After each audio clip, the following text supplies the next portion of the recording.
BCB নির্বাচন নিয়ে প্রার্থীদের দৌড়ঝাঁপ, মনোনয়ন তুলেও জমা দেননি বিএনপি নেতা ইশরাক। 25 পদের বিপরীতে সাবমিশন 51টি, পরিবেশ নিয়ে সন্তুষ্টি। এশিয়া কাপ ব্যর্থতা ভুলে বাংলাদেশের আফগানিস্তান সিরিজের প্রস্তুতি। 15 সদস্যের দল ঘোষণা বিসিবির, চোটের কারণে নেই লিটন, অধিনায়ক জাকের। এবং হংকংয়ের বিপক্ষে এশিয়ান কাপ বাছাই ম্যাচ সামনে রেখে প্রাথমিক দল ঘোষণা বাফুফের। দর্শক আগ্রহ তুঙ্গে, 24 মিনিটেই শেষ 19,000 টিকিট। এছাড়া ক্রিকেটের আরও খবর জানাবো। এশিয়া কাপে ভরাডুবির রেশ না কাটতেই আফগানিস্তানের বিপক্ষে টি-20 সিরিজের জন্য 15 সদস্যের দল ঘোষণা করেছে বাংলাদেশ ক্রিকেট বোর্ড। এই সিরিজে অধিনায়কের দায়িত্ব সামলাবেন জাকের আলী, কারণ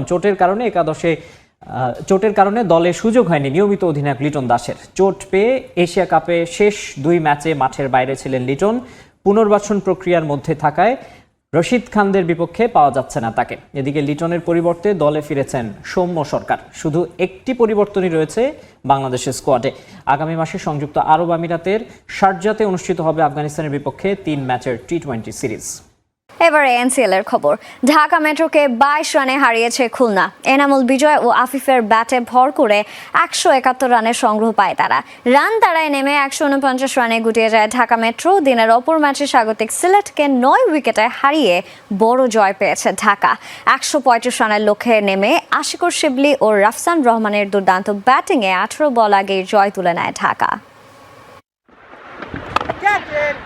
সিলেট একাডেমি মাঠে ঢাকা মেট্রোর সামনে লক্ষ্যটা ছিল 172 রানের। ব্যাট করতে নেমে দলীয় 11 রানে প্রথম উইকেট হারায় তারা। দ্বিতীয় উইকেটে 28 রান করে ফেরেন আনিসুল ইসলাম। পরের বলেই রান আউটে কাটা পড়েন 33 রান করা অধিনায়ক নাইম শেখ। 17 রানে সাজঘরের পথ দেখেন সাদমান ইসলাম। নিয়মিত বিরতিতে উইকেট পড়লে শামসুর রহমান শুভর 22 রানে 149 রানে গুটিয়ে যায় ঢাকা।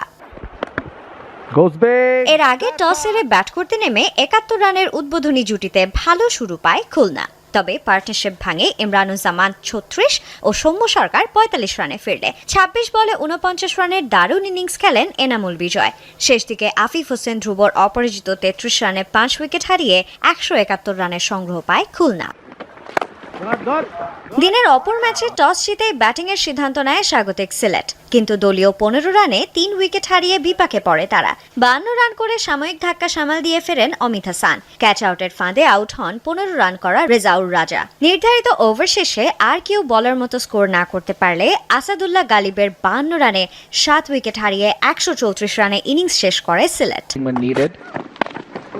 রান তাড়ায় নেমে 93 রানের জুটি গড়েন 2 ওপেনার আশিকুর রহমান শিবলি ও রায়ান রাফসান। 39 বলে 60 রান করে শিবলি ফিরলে ভাঙে পার্টনারশিপ। এর পরের গল্পটা লেখেন রাফসান ও আরিফুল ইসলাম। এই 2 অপরাজিত ব্যাটারের 75 রানের পার্টনারশিপে 3 ওভার আগেই জয় তুলে নেয় ঢাকা। 46 রানে রাফসান ও আরিফুল অপরাজিত থাকেন 26 রানে। ফুটবলের খবর।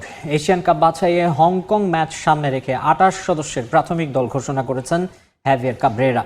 প্রথমবারের মতো লাল সবুজ দলে ডাক পেয়েছেন যুক্তরাষ্ট্র প্রবাসী জায়ান আহমেদ। তবে স্কোয়াডে জায়গা হয়নি আরেক প্রবাসী ফুটবলার কিউবা মিচেলের। ক্যাম্প শেষে হংকং ম্যাচের আগে 23 সদস্যের চূড়ান্ত দল ঘোষণা করবেন কাব্রেরা। এশিয়ান কাপ বাছাইয়ে হংকংয়ের বিপক্ষে বাংলাদেশ ফুটবল দলের মহা গুরুত্বপূর্ণ ম্যাচ। মূল পর্বে খেলতে হলে যেখানে জয় ভিন্ন কোনো পথ খোলা নেই লাল সবুজদের। ঘরের মাটিতে হতে যাওয়া এই ম্যাচ নিয়ে সমর্থকদের উন্মাদনাও তুঙ্গে। এক জয় বদলে দিতে পারে দেশের ফুটবলের ভাবমূর্তি। চমক রেখেই সেই ম্যাচের জন্য 28 সদস্যের প্রাথমিক দল ঘোষণা করেছেন জাতীয় দলের head coach Javier Cabrera. Hamza Shamit ফাহামিদুলদের পথ ধরে লাল সবুজ দলে ডাক পেয়েছেন যুক্তরাষ্ট্র প্রবাসী ফুটবলার জায়ান আহমেদ। মূলত অনূর্ধ্ব 23 এশিয়ান কাপ বাছাইয়ে কাবরেরার নজর কেড়েছেন এই লেফট ব্যাক। তবে জায়ান জায়গা পেলেও কাবরেরার আস্থা অর্জন করতে পারেননি আরেক প্রবাসী ফুটবলার কিউবা মিচেল। অভিজ্ঞদের পাশাপাশি গেল মৌসুমে ঘরোয়া লিগে আলো ছড়ানো তরুণরাও ডাক পেয়েছেন হাবিয়ার কাবরেরার প্রাথমিক একাদশে। গোলবারে কাবরেরার ভরসা আবাহনীর মিতুল মার্মা, মোহামেডানের সুজন হোসেন ও বসুন্ধরা কিংসের মেহেদী হাসান শ্রাবণ। লাল সবুজদের ডিফেন্স সামলানোর দায়িত্ব তপু বর্মন, সাদউদ্দিন, তারিক কাজী, তাজউদ্দিন, মেহেদী হাসান, শাকিল আহাদ তপু, আব্দুল্লাহ ওমর সজীব ও নবাগত জায়ান আহমেদের কাঁধে। হামজা চৌধুরী, সমিত সোম, জামাল ভুঁইয়া, কাজেম শাহ, সোহেল রানা সিনিয়র, মোহাম্মদ হৃদয় ও সোহেল রানা জুনিয়ররা সামলাবেন বাংলাদেশের মধ্যমাঠের দায়িত্ব, যেখানে সবচেয়ে শক্তিশালী লাল সবুজরা। তবে বাংলাদেশের দুর্বলতার জায়গা আক্রমণ ভাগ। শেখ মোরসালিন, ফাহমিদুল ইসলাম, মোহাম্মদ ইব্রাহিম, আলামিন, শাহরিয়ার ইমন, ফয়সাল আহমেদ ফাহিম, রাকিব হোসেন, আরমান ফয়সাল আকাশ ও সুমন রেজাদের দায়িত্ব থাকবে বাংলাদেশের গোল খরা কাটানো। ট্রফি জিতলেও চ্যাম্পিয়ন হওয়া নিয়ে প্রশ্ন থেকেই যায় জাসপ্রীত বুমরাহদের বিপক্ষে। অনেকে বলছেন এসিসি সহযোগিতার কারণেই আজ ফাইনাল জিতল তারা। আম্পায়ারদের সাহায্য, বাড়তি সুবিধা, সবকিছুর বিনিময়ে তাদের এমন অর্জন, যেটা নাকি সেট করা ছিল আগে থেকেই। ভারতের ট্রফি জয়ে আম্পায়ার এবং এসিসির ভূমিকা নিয়েই বিস্তারিত জানবো রিপোর্টে। আরও একটি এশিয়া কাপ জিতলো ভারত ক্রিকেট দল, আরও একবার চ্যাম্পিয়ন হলো ম্যান ইন ব্লুরা। কিন্তু তাতে কি বিতর্ক কি ধামাচাপা দেওয়া যাবে এর মাধ্যমে? হয়তো ফাইনাল জিতেছে সূর্যকুমার যাদবরা, তবে অভিযোগের আঙ্গুল এখনো তো তাক করা তাদের দিকে। পুরো টুর্নামেন্টে নানান ভাবে ফায়দা নিয়েই শিরোপা জিতলো জাসপ্রীত বুমরাহরা। প্রতি ম্যাচেই দেখা গেছে কোনো না কোনো ভাবে আম্পায়ারদের কাছ থেকে ফায়দা লুটে নিয়েছে গৌতম গম্ভীরের শিষ্যরা। আম্পায়ারদের কাছ থেকে সবসময় অধিক সুবিধা পায় বিসিসিআই, এমন অভিযোগ হরহামেশা ঘুরপাক খায় ক্রিকেট পাড়ায়। বিশেষ করে বহুজাতিক বৈশ্বিক টুর্নামেন্টগুলোতে সেই অভিযোগের মাত্রা আরো বেশি। এবার এশিয়া কাপেও ছিল না এর ব্যতিক্রম। প্রথম ম্যাচ থেকেই জাসপ্রীত বুমরাহদের বিপক্ষে অভিযোগের আঙুল ছিল দর্শকদের। একাধিকবার ম্যাচ অফিসিয়ালদের সুবিধা নিয়ে ম্যাচ জিতেছে তারা, যেমনটা করেছিল বাংলাদেশ, পাকিস্তান কিংবা শ্রীলঙ্কার বিপক্ষে ম্যাচেও।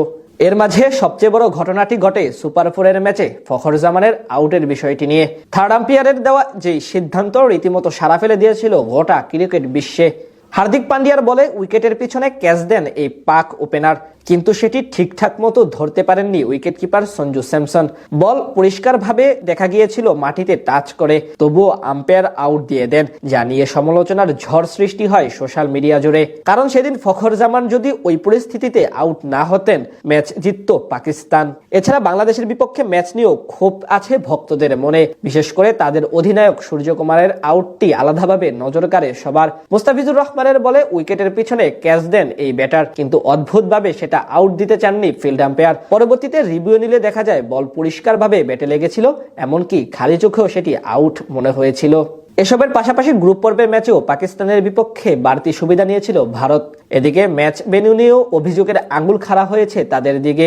এবার এশিয়া কাপে যেখানে সবগুলো দলকে ভ্রমণ ক্লান্তি সহ্য করতে হয়েছে এবং আবুধাবিতেও ম্যাচ খেলতে হয়েছে, সেখানে ব্যতিক্রমী সুবিধা পেয়েছিল জাসপ্রীত বুমরাহরা। টুর্নামেন্টের সবগুলো ম্যাচ তারা খেলেছিল দুবাই আন্তর্জাতিক ক্রিকেট স্টেডিয়ামে, অর্থাৎ এই মাঠের উইকেট সম্পর্কে বেশ ভালো ধারণা নিয়েই ম্যাচ খেলেছে তারা। এসব বিষয় প্রত্যক্ষ এবং পরোক্ষভাবে ট্রফি জিততে সহযোগিতা করেছে ভারতকে। এসব অবশ্য নতুন কিছু না, এর আগে বেশ কয়েকটি আসরে এবং আইসিসির ইভেন্টে দেখা গেছে গুরুত্বপূর্ণ ম্যাচগুলোতে আম্পায়ার কর্তৃক বিশেষ সুবিধা পায় তারা। গত টি-20 বিশ্বকাপের ফাইনালে ডেভিড মিলারের ক্যাচ ধরা নিয়ে এখনো চর্চা হয় ক্রিকেট মহলে, যেটি বাউন্ডারি লাইনের ভিতর থেকে ধরেছিলেন সূর্যকুমার যাদব, এমন অভিযোগ করেছেন অনেকে। কিন্তু এসব কখনোই আমলে নেয়নি আইসিসি।